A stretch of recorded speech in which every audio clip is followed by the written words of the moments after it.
महाराज के बताओ अपना जीवन व्यतीत करना है या फिर सांसारिक तरीके से अपना जीवन यापन करना है।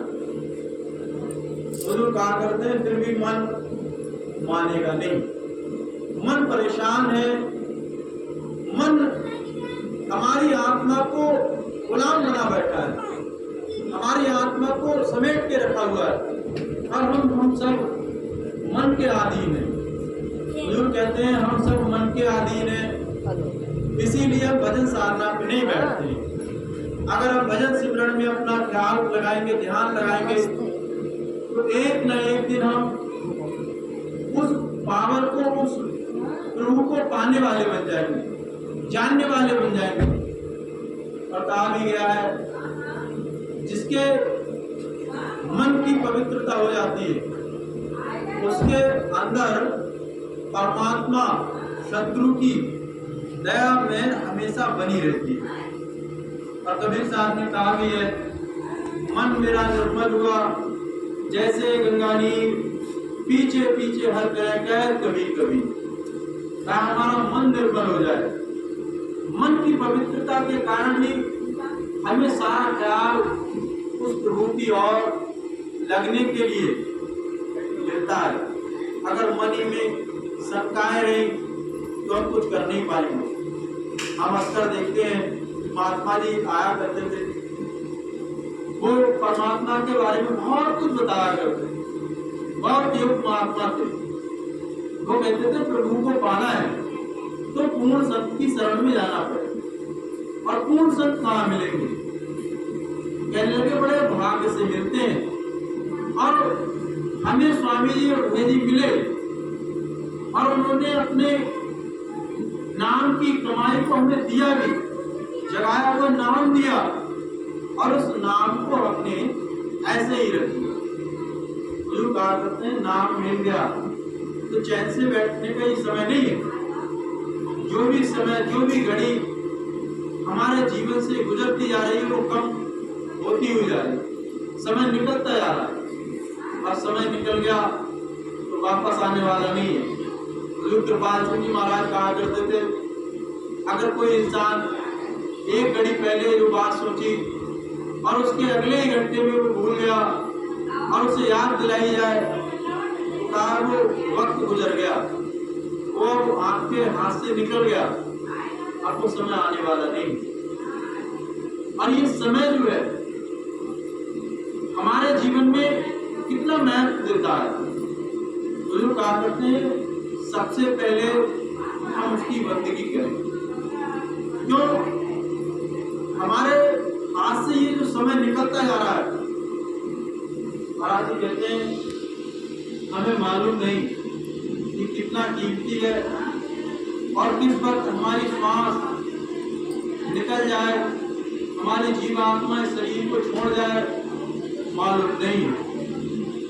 और इसको जानने के लिए, पहचानने के लिए संत महापुरुष दुनिया में आते हैं और वो हमें समझाते हैं कि देश तेरा देश नहीं, ये कौम तेरी कौम नहीं, मजहब तेरा मजहब नहीं, मजहब तेरा है वो सत्संगियों का एक संगठन है, सत्संगियों की एक समाज है।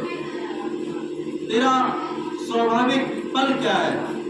महाराज जी कहा करते थे स्वाभाविक पल जो है वो हमेशा सत्य भावना में, सत्संग में जोड़ने के लिए प्रेरित करने वाली गुरु महाराज की वाणियां हैं जो हम अपने जीवन में उतारने वाले बने, उन पर चलने वाले बने, समझने वाले बने, तब कहीं जाके हमारे जीवन को हमें कुछ प्राप्त होगा, अन्यथा हमें कुछ प्राप्त होने वाला नहीं।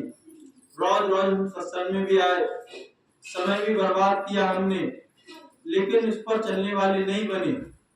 तो हुजूर कहा करते थे ऐसे जाने और आने से कोई फायदा चलने वाला नहीं है। महाराज जी कहा करते थे जब तक हम विचार नहीं करेंगे, आज सत्संग में आए हम और सत्संग में आने के बाद में हमने जो बातें सुनी समझी उन पर जरा देर विचार नहीं किया, चलने वाले नहीं बने, तो महाराज जी कहा करते थे ऐसे जाने और आने से कोई लाभ नहीं हुआ। महापुरुष जब दुनिया में आते हैं तो हम यही समझाते हैं, आप सत्य के साथ में आए हो, सत्संग में आए हो, तो कम से कम एक बात तो समझ ले। और स्वामी जी महाराज अक्सर कहा करते थे, एक बात समझ लेने की है, जो कि हम अपने जीवन में उतारने वाले बने, उस पर चलने वाले बने। और जब एक एक करके अनेक सत्संग सुनेंगे, तो महाराज जी कहा करते थे, अनेक बात हमारे जीवन में, अनेक अच्छाइयां आएंगी, अनेक बुराइयां हमारे जीवन से दूर हो जाएंगी। और जब हमारे जीवन से अनेक बुराइयां दूर हो जाएंगी, तो ये दुनिया में हम घूमते हैं, दुनिया में हम एक दूसरे की चर्चाओं में लगे रहते हैं। महाराज जी कहा करते थे, जहां तक आप आते और जाते हैं, ये समाज आपको देख देख कर बदलेगा। क्यों? स्वामी जी का शिष्टा पहले तो दूसरे प्रकार का जीव था, ये नाम मिल गया, नाम मिलने के बाद में इसके अंदर बहुत बदलाव आ गया। हमेशा सच बोलता है, स्वामी जी भैया जी का नाम लेता है, सिर्फ परमात्मा के नाम का ही इसकी जिज्ञा से व्याख्यान होता है, बाकी दुनिया का कोई भी ऐसा कार्य इसके मुंह से निकलता नहीं। तो महाराज जी कहा करते थे कि ऐसे हमारे जीवन के सत्य भाव होने चाहिए। ऐसे अनेक महात्मा दुनिया में आए हैं, जैसे प्रभु राम आए, श्री कृष्ण भगवान आए, तुलसी साहब आए, और अनेक महात्मा दुनिया में आते और जाते।